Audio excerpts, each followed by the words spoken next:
धनिया हो अपना तू हाथ सजा दो। अरे सजा दो, लेट होता ले निकावारा घूघूर लगा दो। धनिया हो अपना तू हाथ सजा दो। ले आई बुकीन के दो घर के कजरा। ए रजबू धीरे धीरे जइहा भोला जी के पाजर। हे रजबू धीरे धीरे जइहा भोला जी के पाजर।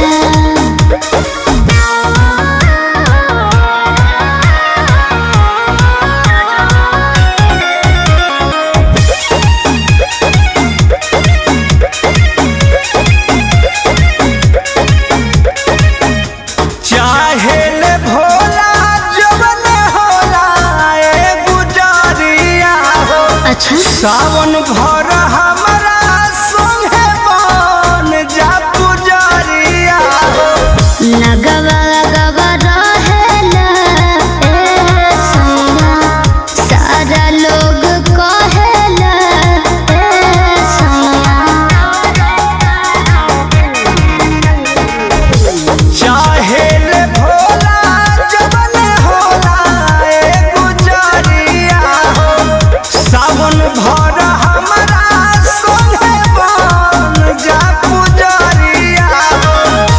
तू नहीं बुझबू बाबा के मजरा। ए रजबू धीरे धीरे जइहा भोला जी के पाजरा। ए रजबू धीरे धीरे जइहा भोला जी के पाजरा।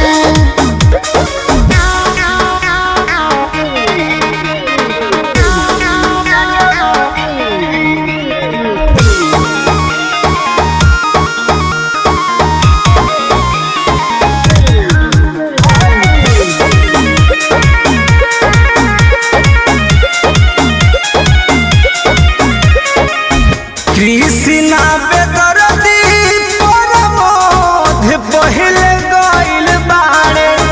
भोला जी